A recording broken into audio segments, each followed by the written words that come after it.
Winnebago. A rotted Winnebago. I think we got some issues there. Yep.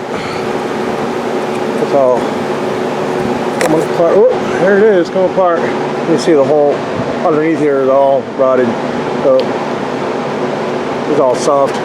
Got tape. I'll show you the upper side too, the roof in a minute. And there's some advantages to what's going on, but like I said, I'll show you all the rest. I want to show you what the bunk looked like. They leaked from the outside. So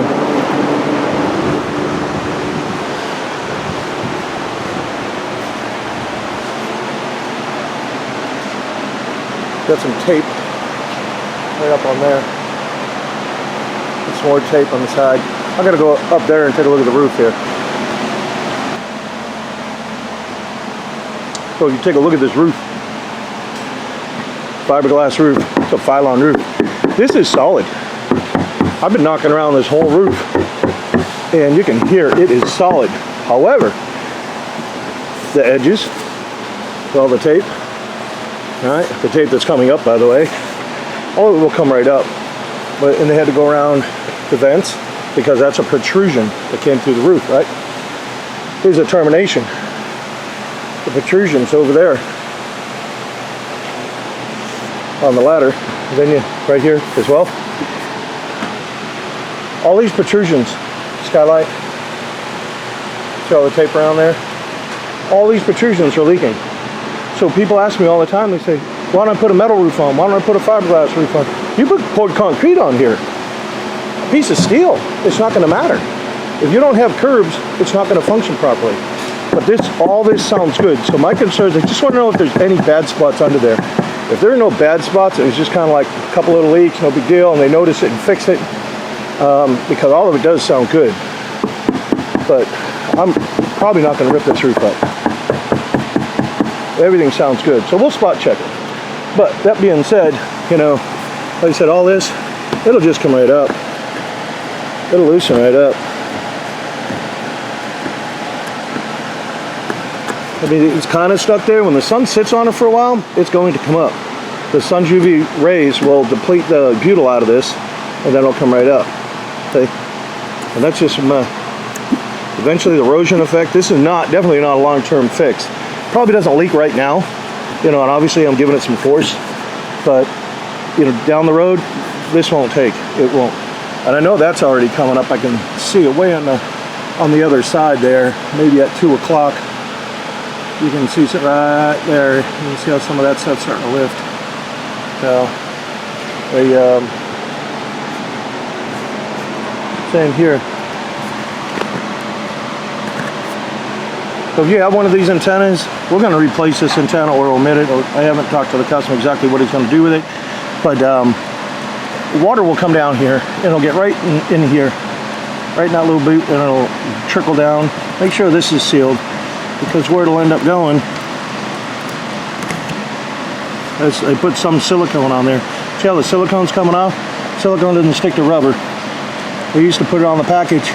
Now they put leaching, because people don't know what leaching means. So when you read the back, you go, I wonder if this will stick. Leaching? I don't know what that means. I guess it will.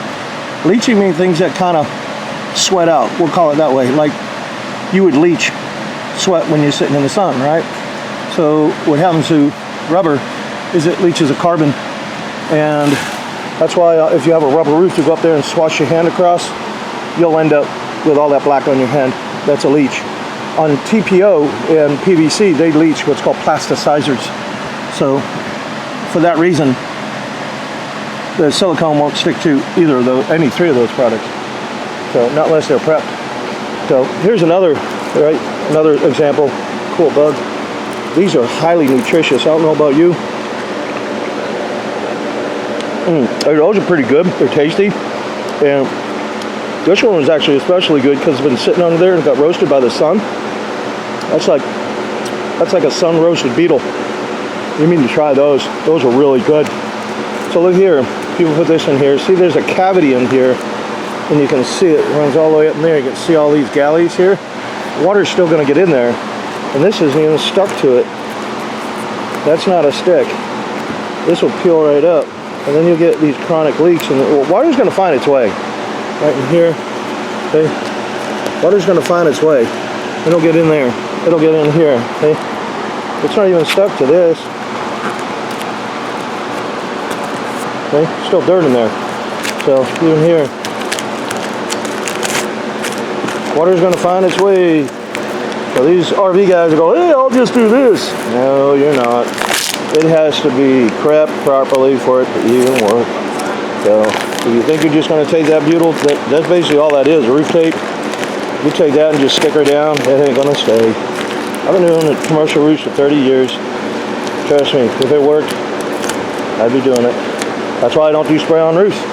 People say, hey, this is a great candidate for a spray-on roof. And if you look at it, you'd be like, yeah, deck's solid, everything seems good like that. But when you put a spray-on roof over this, you're still not solving the problem of the curbs. You're not solving those problems at all.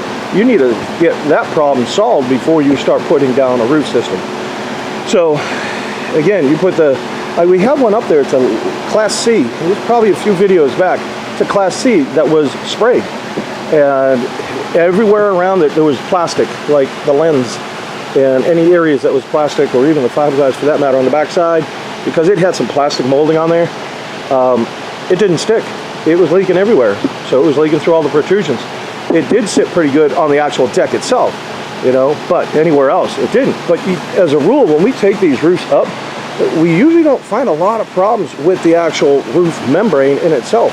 We find the problems with all of the protrusions coming through, and that's what's called detail. That's the important part. Anybody can roll out a roof. It isn't hard. If you can roll out a carpet, you can roll out a roof. It's not that hard. But you do need to have your curbs up on here to keep the water away from these protruded areas. And what will happen is, like when you see ours, if you haven't watched a few already, we'll end up having flashing detail on the bottom of our curb, and then we have a counter flashing on there. And if you go and look on, who is that guy here? RV Armor. Go look at RV Armor. Go watch his video on air conditioning. At the 1 minute mark, he's leaning over the air conditioner, and he says if this was a commercial roof, it would have a curb with flashing and counter flashing on there. But that isn't the way the RV industry does it, so you know, we do it this way. So he knows that's the way to do it. He knows that's the proper way, but still reverts back to the crappy RV standards, right? Then he goes on and says that what you need to do is go in, and underneath here, as a rule on a lot of them, you can take off, there may be a filter, or there may be a control box up underneath in the ceiling of here. And if you drop that down, there's 4 bolts that really hold that down. He says all you have to do is tighten them up if you have a leak. So he's saying you could possibly have a leak, even though it's a lifetime warranty with, no leaks. So that being said, you can't just go in there and tighten those down. You just can't do it. You really need to torque those down. So keeping all this in mind, how much little room there is up underneath that air conditioner, all the dirt, pollen, and debris is going to get in. It's going to start to dry out that gasket. When it dries out that gasket, then you start getting these chronic leaks. You're not going to know about them, because those little droplets are going to get in there underneath the gasket, just small droplets, and then the roof deck itself is going to wick it up like a sponge. And then when it can't take any more, then you're going to start to see leaks. And that's the problem. So by the time you see a leak in your coach, you've already got issues. You've got problems. So don't think, oh, I just got a small leak. There's no such thing as a small leak on an RV, if you're noticing it. So that means everything that's around it, everything that's around that area cannot hold or suck up any more water, so now it's showing up. And the wood can suck up quite a bit. I mean, it'll wick it back. So, and then with the sun sitting on it too, I mean, it could really cause when the water leaks and gets up underneath the membrane and everything, then the sun sits on it, the sun wants to pull it, basically. And when it does, that's how you get some of the bubbles and the releases, it's lamination, I mean, a whole host of things. But I'm just telling you, if you have a leak in your coach, don't take it lightly. Don't think it's just a little leak, because you've got other damage. You've got rot in there. Nothing else can hold the water. So now by us putting this up on a curb, when the water comes as you're driving, or even on a regular rain, whatever, when the water and the wind is blowing it, it's going to go up and it's going to get redirected around. That's how a commercial roof functions. So you go on DuckDuckGo, you go on Brave or Google or whoever. Go on there and put a keyword search in for commercial roof images. And when you put the commercial roof images in there, you're going to see anything like an air conditioner, skylight, a vent rather, skylight, anything like that that comes through the roof, or protrusion, even these plumbing, you'll see these in a boot. If it was electrical, you'll see it in a boot. You'll see these vents, air conditioners, and anything else, you'll see them up on a curb. They're out of basically the flow of water. It minimizes the erosion effect. That's how they function. If it was that easy to go around, just put all this slop on here, and to just put more on, if it was, then you know how much money, like these big companies like, you know, Coca-Cola, Nestle, Pepsi, these big manufacturing plants, Ford, Chrysler, you know, all these plants, these big manufacturing and production plants, you know how much money they would save? Detail counts for about 65% of the work on a commercial roof. That's a lot. That's a lot. You know, that's more than half. It's definitely more than half. So, and again, it depends on how many there are. So you calculate how many there are and so on and so forth. But my point is, there's going to be more than half of what just to kick the roof out. If you didn't have any, it would be X dollars. And if you have, you know, a lot of curves and a lot of protrusions coming through it, then it could almost even be double that, you know. So it accounts for quite a bit of the cost of a roof system is the detail, because it takes a long time to do and to make sure they're watertight. So, you know, all of our work that we did was, I'd say 99% of it anyways, was restaurants. We maintain 600 restaurants east of the Mississippi. So, you know, that's a lot of roofs to go around and make sure they're all watertight, and nobody wanted to do them. And, you know, once you get hooked up with one franchise, they're like, hey, I got so many stores, go look at these, go look at those, go roof that, go roof this. But my point is that nobody wanted to do them because there's a lot of detail to it. You have to know what you're doing. And a lot of these companies just want to kick it and quit it. That's it. Roll it out and let's get out of here. Give them a 1-year warranty. We just don't do that type of work. So you can even see like this one here. Now something else I'm going to show you over here that I didn't show you yet. This is Winnebago's design, I'm guessing. And unless a piece fell off that I'm not aware of,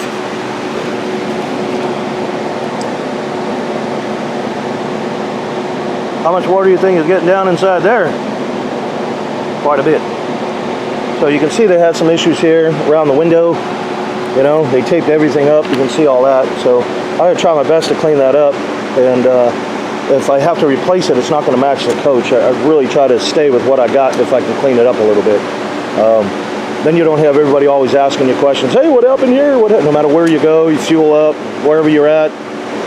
What happened to your coach? What happened to you? Oh, yeah. You know, might as well give them a brochure or a link to the video.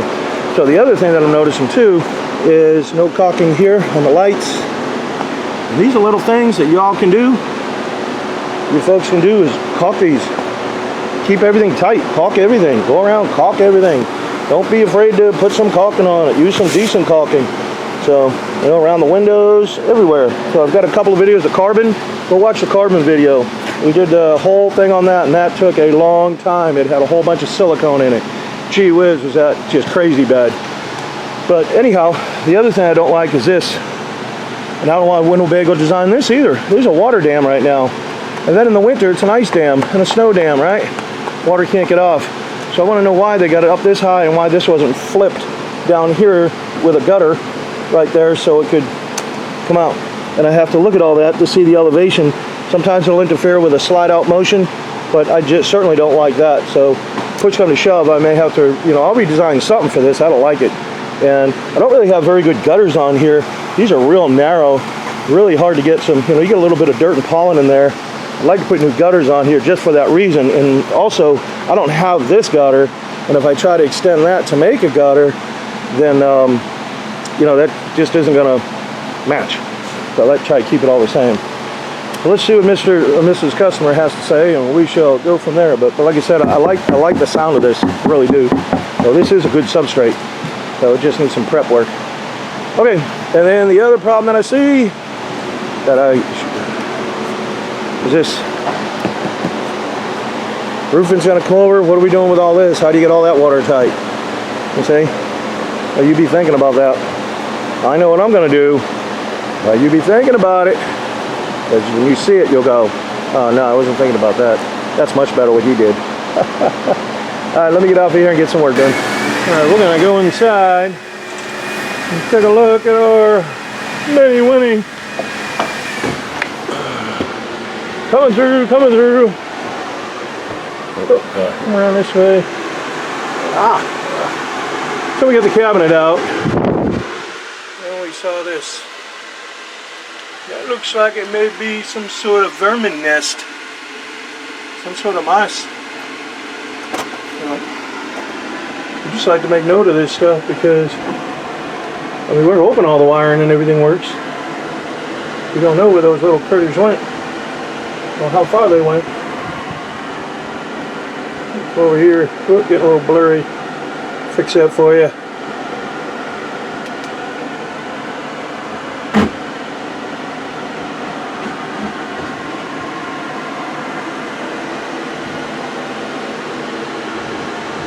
Alright, we're going to try dismantling some of this other stuff and get this deck out. We'll take a look at it. Look at all that water. That's how I showed you how I was getting up underneath that tape that was here. And it's just pouring in there. So obviously we're going to mop it up. I've already mopped up some of it. And they said, hey, there's a lot of water up here. Take a video of this. So I'm only taking a little bit of water now. Squeeze that rag out so we can show how much it was. I'm just messing. So this is the front. And no radius. All they did was just shape this piece down. There's another piece of Phylon on this carpet right here to kind of give it a little strength. They put some foam in there. That's it. That thing was just getting a lot of headwind and racket all around, which loosened up the corner mold. When it loosened up the corner mold, then the caulking came free. Then when the caulking came free, then you get water in there. And the water got in there, caused all that rot. And then when all that rot got in there, he called us. So we're going to put a real radius in this thing and tighten it up, make it real strong. Now I'm going to fix this platform. They had another piece that went all the way down, aluminum piece, but I'm going to remove that, and there's going to be one big platform that I'm going to make for it. I don't like that design that they do. I don't know why they do it. The only reason I could figure is because of this, to come back over and leash right up in the center. That's the only thing I could figure of why they would ever do that, because this lower end piece right here tucks up beside this. See if I can get a better light for you. But that's the end of the platform, as you can probably hopefully see. But right in here. So there's a light, a little better. Okay, right in there. So that's the only reason I could think they do it that way. But I'm going to change it because it's a terrible design. So what it is really there's a piece. See this drawing right here? There's a T-bar up underneath here. And then on the inside where your mattress is, you see the top piece, and that screws down into that little channel of it. That's how it works. I was showing the guy so he can be able to take it apart. This roof section right up here, you remember from the initial clip, there was that weird transition that they had. And then this portion that came up over the bunk, all they did, and this is part of why it leaked. I'm not really a fan of Winnebago. I've seen a lot of their designs that I'm just not so thrilled with. They seem to go out of their way to make it easier, obviously, on themselves, and it's just not your typical build, which generally creates this mess.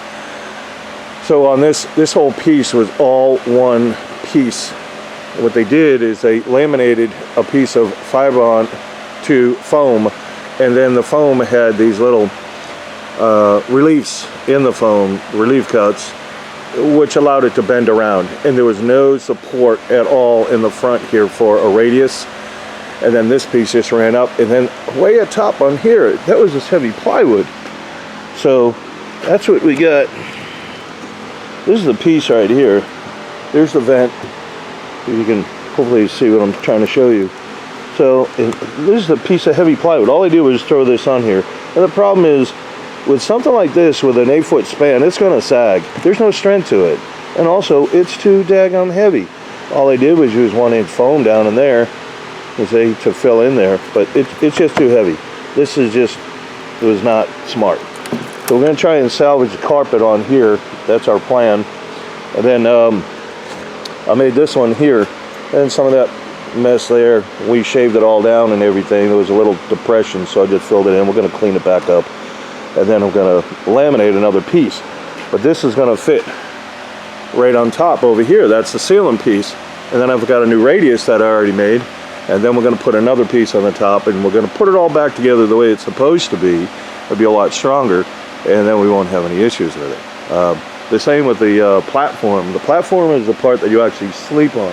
And that platform, the way they did that was, again, plywood. And it's too heavy, and that's all that span going across there, and the coach bouncing, you're getting all that headwind. This is what causes all these problems. So you got to be able to make these things light enough to work and function, but be strong. So more times they either overkill it or they underkill it, meaning they don't have enough strength or they have too much weight. So that's what I did, is I redesigned it. So what's going to happen is when you, next time we look at this, see if I can zoom up a little bit, right up here, it's just going to run right into that. It's going to be a smooth transition, just like all the others. It's going to have a slight slope, so the pylon sits, and the vent will have just a little bit of an angle where the water will roll off. So other than that, then we're also going to get some gutters on here. I'm looking at this, why this slide out on this side, why it had that awning, why it had that way it was designed, holding water on the roof. That's just not a good design. And this is, all these little things are what cause a good thing to fail. So like I said, I've dealt with these Winnebagos before, and like I said, I'm not overly thrilled with the way they design them. What I do like about this particular one though, is it's got plenty of foam in there. And those ply foam, that's what ply foam is. You can see the foam inside there. So up on here is 1/8 inch plywood. That's it. On the top, 1/8 inch plywood. That's it. And it's a great system once it's all laminated together. It really is. It's super strong. Once water gets in it, then it's a problem. So you want to make sure the water doesn't get in there for sure, and that's obviously the goal. But they don't make any allowance that if it does, what will happen to it, and then basically it will fall apart. So, but it's really, really a strong system. So we're just going to reuse that up there. We're not tearing anything apart. We're not doing any of that up there. So we're just rebuilding, obviously rebuilding the whole bunk assembly here. And then I'm going to put gutters on this side, on that side, and I'm going to put a roof on it. So we're getting it all together. So I wanted to show you the piece that we made, and that's going to have better insulation value anyways. It's going to be lighter, meaning the top piece, and also this radius. I'm going to work on that. We'll get all that together, and you'll see it'll come together where it'll look like it's supposed to, and be really strong to be able to handle everything, and light enough to do it. I'm going to show you some more fine Winnebago engineering. All right, a couple things I don't like. This is a gasket right here. It's a little rubber gasket. So when the platform sits on it, it seals it. This should be running over there, but they got cheap and they use this piece of plastic. That's not a seal. You can see right there. So now as you're driving, you get all that water kind of pounding up in there, you know. So obviously we're going to fix that. Obviously we're going to replace this gasket too. We'll replace that. That needs to be replaced. But the other thing I don't like, right in here, that's it. That's this right here. Just a little piece of plywood on there. It's not even 3/4 of, maybe it's not really 3/4 of an inch thick, because they got this piece on here, but it's not filled in there. Then they just put that little piece of metal in there so we could screw. There's a dress panel that goes on here, but that's kind of cheap. I mean, it really is. But we're gonna replace that. Then I'm gonna start to make the platform, and we'll build that out. And then so we're gonna make a fix for this, because how are we gonna get that platform to screw down and stay secure? The way they had it is they had a piece of angle iron right here, and it ran all the way down there. Piece of angle iron. Actually, it's right here. I had it like this, and that's what you would use to screw the platform down. The little screws. So we're going to make a piece of steel in here. We're going to put a piece of steel in here, and then we're going to be able to screw it right down through that steel, because if you screw down through this, you're going to split all this. That'll just split apart, so there won't be any strength. So we're going to put a piece of steel that'll run down and over, be an angle piece that we're going to fabricate up, so it'll be heavy enough to hold a screw. And so we're going to do that on both sides. And then this right here, what we're looking at, this is the passenger side. Here's the front of the vehicle. So we're going to do the same over here, driver's side, and we're going to get that. Like you said, this is that cheap stuff right here. That's not a seal. So it's almost like they build these things to fail. They really do. So we've got our sealant already assembled. So we got that. We're going to start dry fitting everything, so we know what fits and what adjustments we got to make. So we made the radius over here, which this one does not match that one, so we had to accommodate it. They're off like, I don't know, 1/4 inch or so, which doesn't sound like much, but when you start wrapping fiberglass around it, it may show up. So we had to make adjustments on that to make sure it come out right. And it's funny, I mean, they got factories that do all this, they got jigs and everything that make all this stuff up. How they become off blows my mind, you know. So, all right, well, let me get back to work and start rambling, and we'll get this thing together. This piece right here, that's the original piece that goes to this coach here. We already mold killed everything. We'll sand all that down. But everything in here is fine. The only thing that we found was this little bit right here, and we found this little bit right here. So we're going to replace this piece. The reason why this is cut out is because I got to do an overlap to make sure that little piece has some strength. And the same with those couple of pieces down there.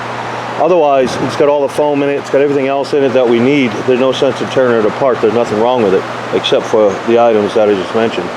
So we're going to put it back on. Then we don't risk ripping the Phylon. I don't want to rip the Phylon off of there and have to put a new piece on. I try to keep things looking original. All right, so what we're doing now, I got a new radius built right here. I got a new platform built right there. I got to get the Phylon on the bottom. But one of the things that really kind of got me thinking, this is all matching up with the frame. It's all matching up. It's all true. You can see it even down there. But look at the fiberglass. See how it's real narrow at the top? Let's see if I get my finger right here. Then you come down here where the platform is. Look how much wider that gets. So this wasn't even right out of the factory. So, and it wasn't tight. So that's why I built this radius. So once I get this all together, everything's going to be all glued and screwed and put together that way. And then on the top, I got more. There wasn't anything going on the top. It was just foam.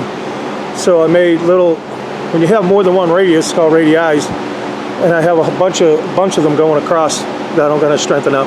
But that just quirked me. I like to show these defects, and I like to call out these companies. Of all the campers that I've worked on, I'm not a fan of Lance, and I'm certainly not a fan of Winnebago. They just, I don't know what it is. They just, the designs of them, I always have to go back and redesign it so it doesn't fall apart. So that being said, like I said, that's one of the issues that we got right there. And you can see it's the same over here. It's the same thing. It's wider here than it is up there. And it can't be that way. So I'm going to have to get this all together. More than likely, I'll just take a router and trim it and put everything all back together. You never know the difference. But they have that way too big. And that's why that Phylon didn't sit right, well, partially. So and then, like I said, I got my ceiling panel up there. I've got a piece of metal up there with a ledge on, and that's going to carry all of those radii I'm going to put in there to give it strength. And then we put sheet metal on it and all that other jazz. Back up on our mini Winnie. This is another reason why I do not like Winnebago. See this in here? It's called ply foam. So the way this is, I'll show you over here, maybe a little easier to see. There's a refrigerator vent. There's a skylight. There's a thin layer right there. This is Phylon. It's one piece. Seems pretty sound. Everything seems pretty good. But the way this is designed is you have that Phylon glued to this piece of Luan. That's 1/8 inch. And that's probably 1.5 millimeters. It's a little thinner. So you got that one. This here is glued to the foam. Then it's glued to another 1/8 inch piece of sheathing, which is basically plywood, thin. And then it's glued to the carpets on here. That's how that is. It's all glued together, all laminated. And they vacuum seal it. Makes real strong system. I like the system in itself. I don't like Winnebago's system. I like the system. What I don't like about Winnebago is when you put this on the refrigerator base, when you put the skylight on, when you put your vents on, how do they get screwed down? See all the screw holes? They just, that's all the meat you got right there to hold this down. That's less than 1/4 of an inch for a screw to bite into to hold it together. That's terrible. You can't get anything to mount on there. So now, as you're traveling down the road, you get all that headwind hitting the vents, hitting the skylight lens base, and they're shaking and vibrating. And then they work loose. They work loose because there's nothing to bite into. This 1/4 inch ain't gonna hold nothing. It's not. And then it starts leaking. And that's why you can see all the edging. That's where they had tape, because it leaked that bad. But it was because everything loosened up, because it's not secured down, because they don't want to fill it. They don't want to put anything in there. You gotta have something in there. So now I gotta go in and I gotta fabricate pieces to go in here, because I gotta put curbs on here, and I better have something a little stronger than this 1/4 inch to hold down the curb and everything else. So that's what I'm going to do, is fabricate up some pieces. I'm going to fabricate up some metal, and I'm going to sleeve it in there and glue it all together. And that'll give it the strength it needs to hold down. Have a little more bite to it. The wood's going to waller out. That's just going to start wallering out. So we're going to put some metal in there so we get a good bite on it. And like I said, we're going to glue everything down anyway. So, but that's one of the other issues that I have with Winnebago. It's and they're touted to be, you know, better than most. I don't find that. I don't find that at all. So, and same with those Lance campers. I'm not a fan of those either. So, and those are touted to be really good. So, especially for last YouTube video I saw, guy up here in dealership up here in Chattanooga was selling a Lance camper. I believe it was at $68,000 for a truck bed camper. That's crazy. Let me get to work. Now let me show you what we got going on. I've got a piece of steel in there. We've got another one here. I got to obviously tap them in and flush them. They're about 3 inches or so. And then I'm going to put another one here and slide one up underneath there so I can screw the curb down. And I've already got these ones in. Just I started tapping them in, I was like, well, I can't show it on camera. So that's why I left them kind of hanging out a little bit so you can see. I've already started that one over there. And then that'll give us something to screw to. And this is heavy gauge steel. It's, you know, for sheet metal it is. It's 16 gauge. And we're gonna, like you said, when we put them in, then the screw will obviously bite on this. You'll have so much up underneath all the roof. It's not gonna pull up. There's no way it can pull up. We'd have to rip the whole, like all of the pieces, everything. It's not gonna happen. So that's what we're working on. We're getting all these pieces in, because there's nothing to screw to right there. That will definitely, you know, work loose. So, all right, let us get these in. Well, this is what we got so far. Obviously the bunk is on. You saw how we built the radius. The platform, what Winnebago does, they build almost like a 2/3 platform, and then this other piece comes around, and that's what that aluminum bar was in there. I showed that. I don't particularly like that design because it doesn't have all the strength it needs. They're dependent on that aluminum rail going across. The way we did it, the way I did this one here, I built it all the way out. This radius, this one is actually in the side, but most of them come in and around. I had to redesign this a little bit because I wanted to keep this so it looks original. I don't want to put a new piece on. A lot of the reasons we don't do that is, one, if it doesn't need it, why do the expense? That's one. See this,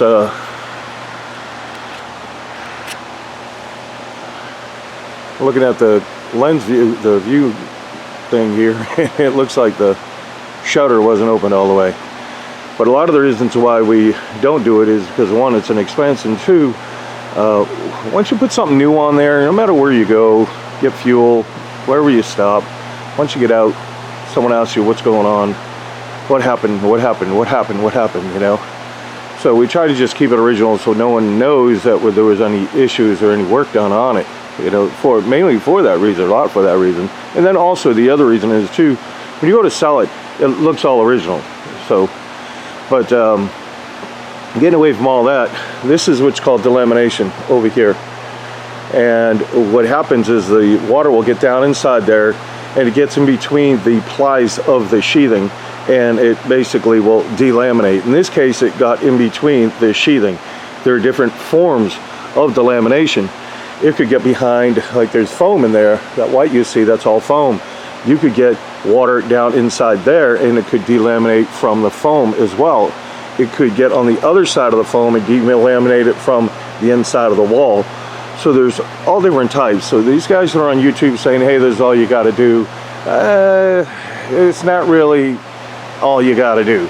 You may get lucky and that may help, but unless you know exactly what it is, then you're not going to be able to fix the problem correctly. If you have like really hard wrinkles, then you're never going to get it back. It won't. Phylon, that's what this is. It's not fiberglass, it's Phylon. Phylon is just plastic reinforced with fiberglass. That's what it is, and that's why it wrinkles so bad. When there's no strength or support behind it, it will cause it to wrinkle. So again, this is what that was on this side. Opened it up. Now we can clean all that up a little bit, and now we're gonna laminate a new piece on there, and then we'll glue that back. And so this will, it'll look like this. So all we gotta do now is just go around with a trim router, clean that up. Everything's all glued back together. Everything's all pressed in. So that's what we'll get this glued back in, put our window in. We're all done with that. Throw our lights in up on top. So the way this rolls up on top, I put those little radii going across to help strengthen it. So we're moving forward. All right, our poor little Winnebago, all down the side, all rotted. That's D-lam. See, the pieces of plywood are laminated together. You have one thin ply. It's like paper towels in a way. And they take one sheet and they glue it together, and then they put another one on top. They glue it on there, and so it's all. That's what these little pieces are that we're taking apart right here. See? Those are called plies. So when you get plywood, or let's say 3 ply, 4 ply, 5 ply, whatever, you know, that determines the strength and its applicability.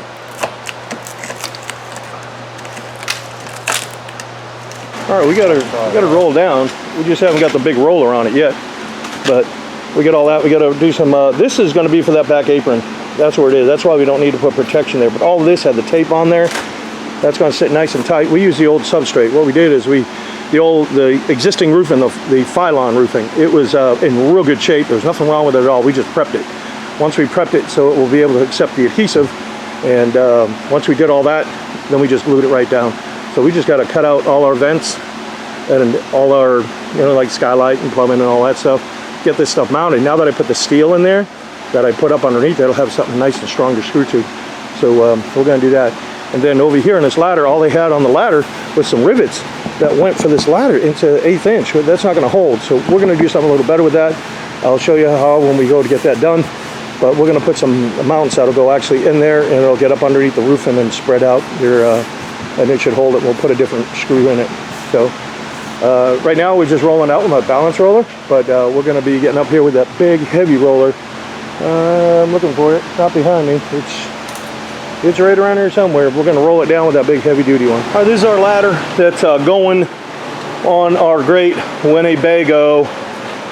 So inside here, these are the supports that go into the wall. That's the way the ladder goes onto the roof. These are the supports that go into the wall. And inside here, look how spinning. Try and do this one-handed. There is what's called a star nut in here, and this one was rotted.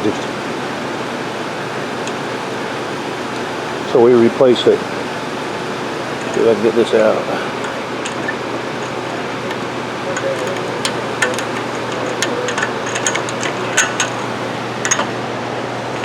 There we go. All right, that's called a star nut. It's way down inside there. That's what holds these on. And then you know you got your hose saddle on here, just like that. But we check all these because you know you do a nice roof, you get everything done, and someone says, "Hey, I want to see my roof." And they get up there and the thing collapses on them. You know, and a lot of times these are all rusted out. In fact, this is the one that we took out. It was that bad. We just cut it off and set the other one inside there. So these are the rusty screws we just took out. So we don't want any of that happening for sure. So that's what we're doing. We're going to put them, replace what needs to be replaced. If they look compromised, we're going to replace them. And it looks like most of them are right here, all the inside. So that's what we're doing. Well, what we noticed is, you can see where that detail is. There's a slight bubble in there, almost where that sheen is.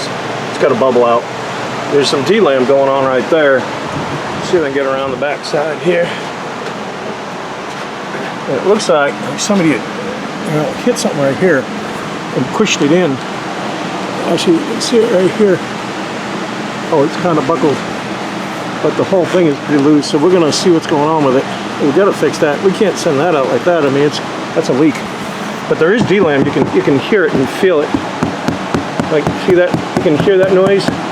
Now listen over here.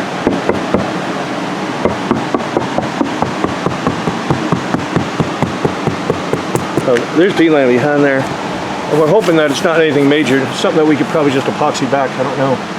But that's the plan. But it goes back here too. Hear that thud? It's right about in here. But we'll check it out. May have to take the light off. So, and then something else we did on here. So all this weight comes down And it's on these that go back into your supports right here that go back into the coach. And that's all they have. So all that weight just keeps taxing those things, and a lot of times they get loose. So what we did is we put some mounts on the bottom of this ladder, so now all that weight, I don't know how much this guy weighs, but all his weight, or another fat tech that may get up there, it'll be supported right here on the bumper. So we did that. We put this bolt all the way through. It goes all the way up underneath it. So we just bolted that on there, just so that, like I said, so it's nice and tight when you climb up that thing. I don't like these ladders. They, from what I understand, there's some, if there are regulations, but someone said there were some regulations that they had to change or something on ladders. I saw it on a YouTube video, and Keystone's option was to not put ladders on them, and that's really a lot why, because they had to reconstruct the wall to have the support. And I don't know if all the manufacturers are doing it or not. Again, that's just a video I saw. But instead, Keystone said, well, why do all that extra work? Just don't put a ladder on, from what I'm gathering. You know, again, according to the video. So, but still, I like to see all this support here, because there's too many of these that just fall loose. So when we did all these screws, like I showed you how we fixed them, we put Loctite in them, and we replaced whatever ones that were either rusted or compromised. Not all of them were, but I think there was a couple in there that were just all rusted out. And then when we put these back in, we obviously seal here and we seal around. This is all clear, and I use a different clear that's almost clear, like, because I don't want to put white on there. It just wouldn't look proper. So, all right, well, let us get to work on here, and we'll show you what we come up with. This piece is a piece of rotted wood that we just pulled out of here. See if we can get around. You can see that's all rotted. And then it's rotted way down the bottom too. That kind of stinks. Which means we probably have to take the bumper off and all this stuff. I don't know how far up it goes. This thing's solid up here. That piece down the bottom. That's where you are exploring. Alright, here's what we got. So this piece in the corner, this is where all the corner mold, where it all screws to. And there's an aluminum frame right behind here. You can see it, barely see it, but it's behind here. This particular piece is the interior wall panel. So you have, there's the wallpaper right there that I got my finger on. Then there's 1/8 inch that's glued to this piece of 3/4 foam. There's supposed to be another piece of 1/8 inch that's all rotted. And then you have your pylon right here. So this is all rotted, as you can see. I mean, it's all flaked over. It also looks like they used plywood. Not the best choice, but nonetheless, it's there. And then over this side, we're probably right about here. That's a joint.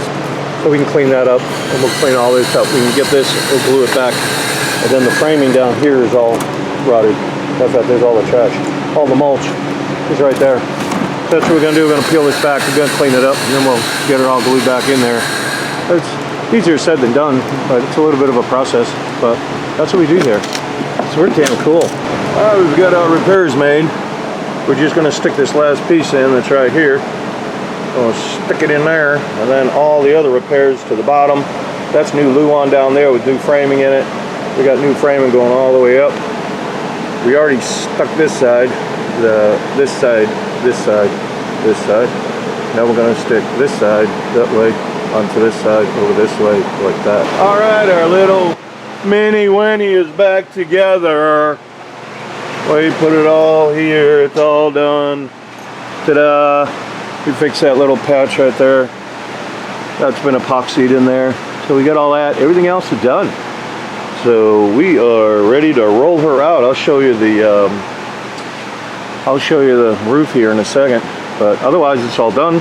I would highly recommend that the owner go around all the windows, all this, definitely go around all this. This is kind of what contributed to it. We put these little supports down here. I don't know if I showed that already. So this way when you step on the ladder, you don't have these supports being taxed, because they really want to lean like this, and then they just start breaching like here and here, and you get little leaks and stuff. So we put these down here and just bolted it through the bumper. Now all the weight just sits right there. So that's a good deal. So let me go upstairs there and I'll show you the roof. Well, here's our bunk. We got her all back together.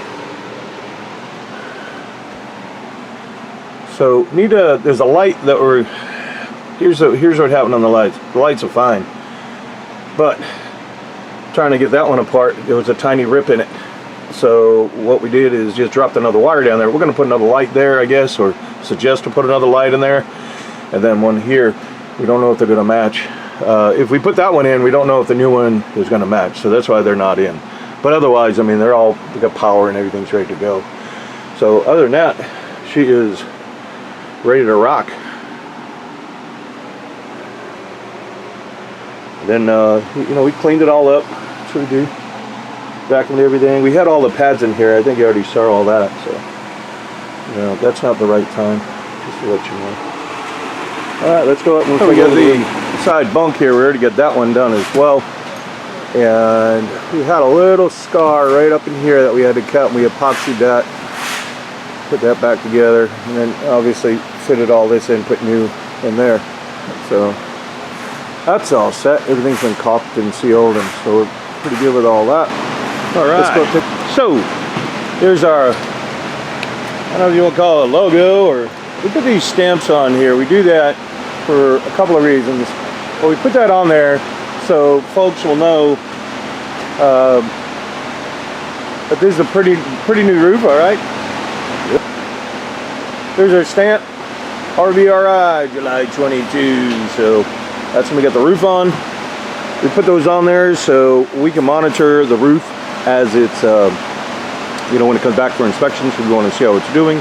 Also, if the person wants to sell this coach, we don't want anybody trying to talk them down and go, oh, you know, these RV roofs, you know, they're known to leak. I'm going to have to put a roof on. I go, no, that's still under warranty. It's right there. So makes it easier for everybody. Got obviously the roof done. We got all our curves welded in. I got a couple of vent that I designed that I put in here. We've got new spouts on the end. We've got some new gutters on here as well. So we got all that. A new skylight lens we had to put on. The other one was trash. We don't put any screws in here. We just glue them down. We don't do that anymore. These things, they expand and contract so much that they tend to just get little fractures right where the screws are. So we stopped doing that a while ago. If you're watching this and we've done your roof and you do have these in here and haven't been in for an inspection, that's generally what we check for. That's why we like to see these come back. So going on that lines on the warranty, real simple. We like to see this thing come back 60 days max. 30 is optimal. I want it to move, shake, drive down the road. I don't want it to just go home and get parked. I mean, unless you live far away. This one lives in North Carolina, so that could probably be okay. But some folks that live locally, they don't have enough movement. I want to see it move so we can bring it back, and then we're going to check all the caulking again. We're going to check everything, all the welds. We check everything again just to absolutely make sure, hey, we did the job that you wanted us to do, and make sure it's watertight. So that being said, after that, you come back once a year. Every year you come back, we renew the warranty. It's that simple. So this system is a 20-year roof system. That's what it is. Now, even though it's a 20-year roof system, that means, and this is with any roof system at all, any roof system, 20-year, this one being 20-year, but I'm saying the warranty would be the same on almost every roof product.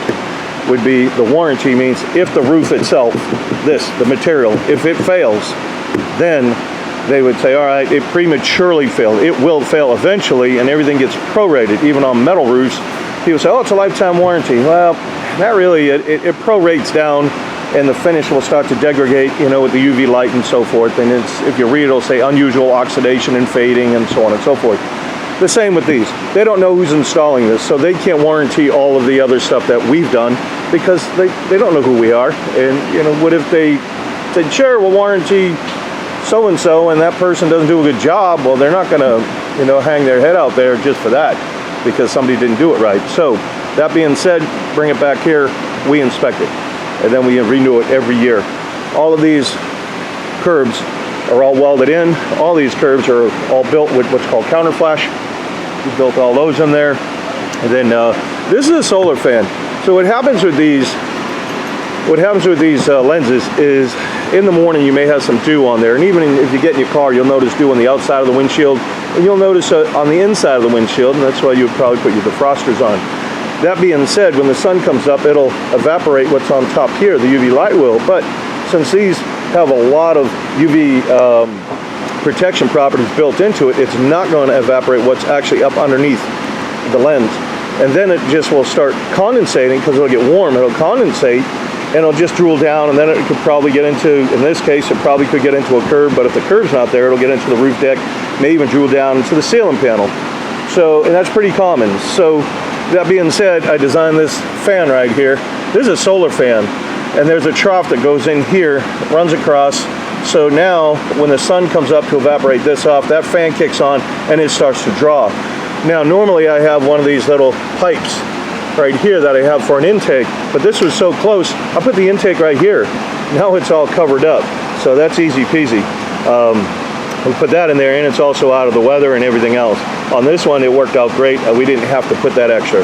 So, like I said, the drawer is in here, it's gonna pull, and then it'll start to dry that out and keep it dry. Now that'll stay on as long as the sun's up. So you may want to check it periodically and make sure that it's still working. And it's real simple. You'd just be able to feel the the air and everything coming out. You'd hear the fan or put something underneath there. Obviously we can't do it inside. I've got these stands on the back here. It just gives the air conditioner some balance. And then on the front, up underneath here is a gasket. So that foam gasket, I don't want any water to get up inside there, so I've got another piece of counter flash up underneath here. So when the rain comes down and the wind is blowing, it's not blowing it back into the gasket, it's going to hit that piece and roll down and go up underneath the counter flash that I designed all there. So it keeps it all watertight. Also, when you're traveling and you have that water just gushing across the roof, it's going to hit this counter flash and it's going to get redirected. So basically what you're trying to do is minimize, essentially, it's an erosion effect. Keep that water away from where you don't want it, obviously want it to go.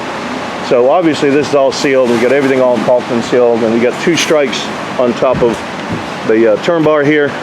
We put 1 strike down, and then after we put 1 strike, we got it glued right now. And then once that's glued, we strike it down, and then we put another one, and then when that cures, we put yet another one. And the purpose of that is if you've ever run a caulking gun, you will hear maybe a pop or a crackle, and the pop and a crackle, you just injected an air bubble. Now you're going down the road, tracking, twisting, flexing, and that air bubble breaches. And when it breaches, now you got a potential leak. What are the chances of having one air bubble up over another? That's why we put 2. As you can see, I removed all that baloney that Winnebago did.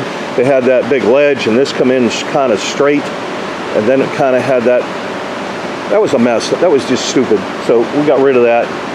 Now it slopes down nice the way it should. We've got everything done. We even caulked on top of the lights, caulked all around here, caulked this real well. This is an overlap caulk. If you're doing one of these, you've got one of these Class C's, you want to have this over the caulking overlapping that joint. You want it caulked up underneath real tight, and then you want to overlap it as well. And it helps just keep, these things want to rack and twist and flex a lot. So that's why I design them the way I do when I rebuild them, because they'll just shake apart on you. So you have to have some strength in there. But so we got all that squared away, and the roofing in itself, this is a 60 mil commercial grade. It's called TPO. TPO is thermoplastic, and that's everything all heat welds together. This isn't caulked or sealed or whatever right here. It's not just glued. You can see some of the discoloration around there. We take a heat gun, and it puts out about 1200 degrees, and we weld the whole entire thing. So that's all welded in there. There's no there's no caulking or anything, not in that. And this is what the material in itself, you can see on the back, it's got all these little checkered squares. You can see that. That's a mesh, that's a membrane, a membrane reinforcement. And you can see some of the whiskers of it right here, those little whiskers. And what it does is add strength to the material to resist against hail and also tree branches. So I know I've had some complaints on my camera work, but I'm not a videographer. I'm trying to just get all this out. We're not a production company. I don't have a fancy camera. There's just a little Canon handheld video camera, and I probably move it too fast. So, and then again, I apologize for that, but I'm kind of looking at the roof, and I'm not really looking into the view screen here. But that being said, we got 60 mil commercial grade TPO. There's the same exact product you will find on a restaurant. You'll find it on a hotel, office building, a library. This is a real commercial membrane.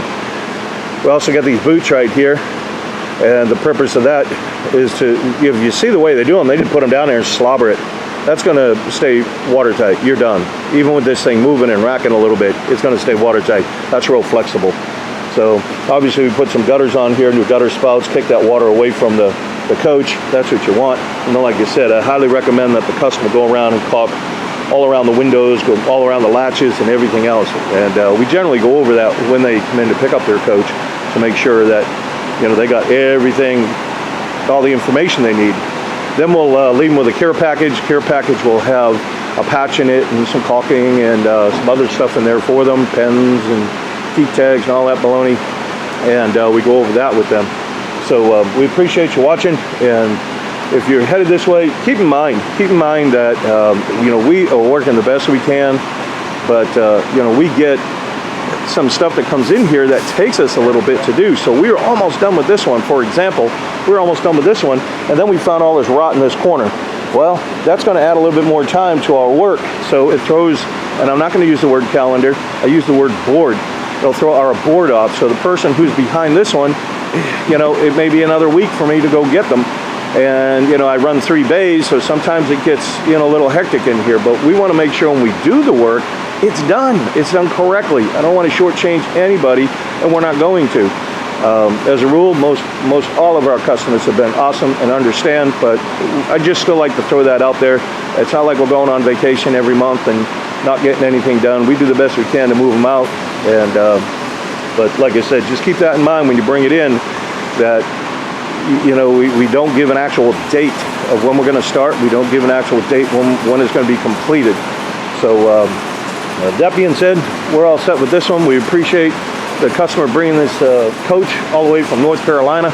We appreciate the work, and we definitely want to see this coach come back so we can see certain things. So I tend to learn certain things about different coaches when folks bring them back if there's an issue with it. So going on that premise, this new solar fan that I designed up, okay, some folks are saying, hey, I got a leak in my skylight, I keep checking, and no, it was never a leak around us, meaning the roof system. It was the condensation. So since I've been putting those fans in there, that ends that problem. It's done. And that's what we want to see. If there's something, maybe it's something specific with Winnebago, maybe it's something specific with Jayco or Keystone or whoever, a design flaw, I want to know what it is and what caused it to fail. And then we make the corrections on it. So I'd really like to see them come back. And also I want to see if there's anything that happened to the roof that the customer probably did not know about. Maybe perhaps a tree branch or whatever. We worked on one coach years ago, and when we got up there to do an inspection, and he didn't put very many miles on it, but he took it to another dealership who didn't really like us and put a cut in the roof. And we patched it for him because he brought it back quick enough where we caught it so it didn't cause any damage. But that's kind of, you know, there's just some people out there like that. I don't know. We take a lot of work from a lot of RV centers, so some of us don't really appreciate us. Anyhow, we appreciate everybody that comes this way, and look for the next video. So when I close out my video, I forgot to show you how we do this insert trim. This is all special order stuff that I get. I didn't like the other. The other just slides in. This is the type that we use right here, and you can see it's got a little groove on it. That groove allows it to sit in the track of the gutter. This is the stuff that they use, and the difference, you can see there's no groove, and then what happens is the water will get down in this track and then it'll tend to travel. So I like this one because you see how that groove is? It'll go up underneath and on top, so it's inside and outside, so it's watertight. And then I pop this loose just to show you, every single screw that we put in is all sealed. We want to make sure it is done with no issues. This stuff goes in pretty good, this does. And then I wanted to let you all know how we put this together, and here, at least the customer. A lot of these that we put together are for the customer.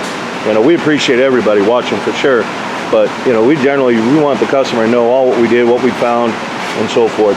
So other than that, we are good, and we'll see you on the next one. Package. Right. So in our care package, we have caulking, we got primer, we have got 2 patches. Those are heat patches. We got a patch peel and stick patch. We got a checker tool. We've got a magnet. And the rest of this is just pens, keychains, brush, nozzle. Okay, so if we have a hole in the roof, it will simulate a hole. You can do hole simulations. We say we got a hole there. Here's your tree branch come through and you're like, oh man, I got a hole in my roof, it's leaking. So what you want to do, and it's raining out. Right now it's raining, you're like, crap, I gotta stop that leak. You want to get in there, and if you can't get that nozzle in there, don't worry about it. Make it a little bigger. What you're trying to do, you need to get up underneath the roofing, like this. This is what we need to do, get up underneath the roofing.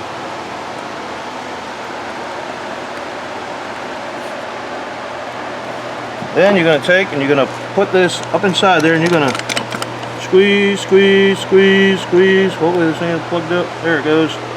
You squeeze, squeeze. You want to try and get up underneath this part too. Squeeze up underneath there. Put some more underneath there. Well, we are getting this thing all boogered up. Then what we're going to do, you're going to push it together. See how it oozes out? That's sealed. You're done. This is a moisture cured product. So what? It's a hot mess. Looks terrible. Who cares? Keep the water out. So now, the next day, we're going to go up there, and that's going to be cured looking like that. So we're going to take a knife, and you just shave it down. Just shave it down with a knife. I'm just going to obviously wipe this off. Now you say, hey, I want something a little better than that. So what we're going to do is get some cleaner. This is a terrible rag. You got another one. You got one on you? Oh, get a rag, get a rag, get a rag, get a rag, get a rag.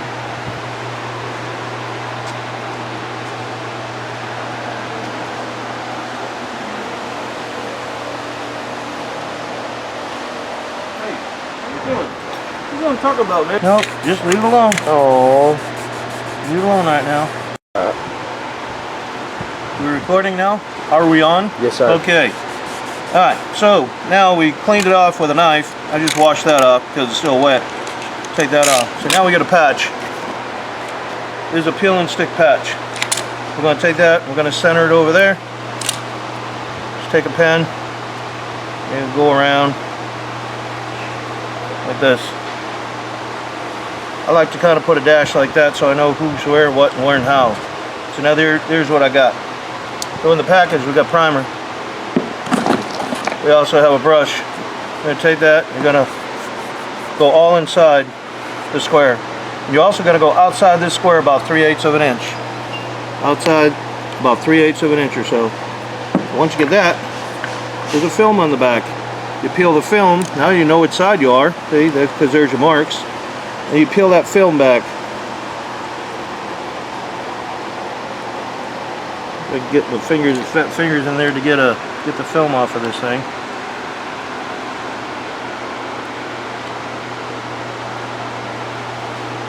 This is just a regular roof tape, that's all it is. We put them in all the care packages. Get that daggone thing off of there.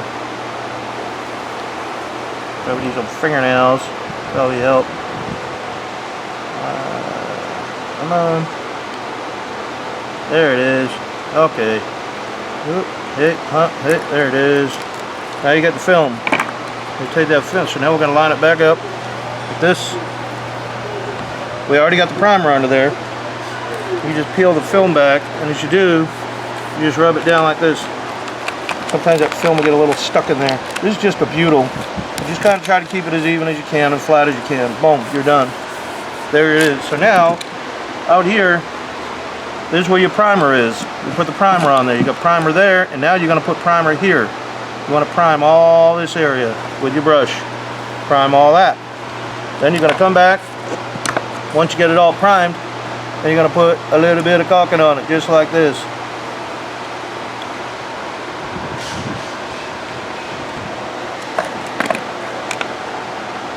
That's simple. If it doesn't all sit in there, you can always take your finger and go around it if you want. We're trying to obviously stop a leak and make one of. There's going to be a little more permanent of a patch than just that plug that we did when it was raining. So now that we got that all done, the whole purpose of it is this part here. This part underneath here, that's a butyl. when the sun hits that, if you didn't have the caulking on there, it will cause it to release and curl up just like I'm doing here. And it'll start coming loose. That's why you need the primer. That's why when you prime it, you're going to prime on top of this, because nothing will stick to it. Nothing, the caulking will not stick to this patch, and it won't stick to the roof unless you use the primer. That's how you do a patch. Ta-da! All done.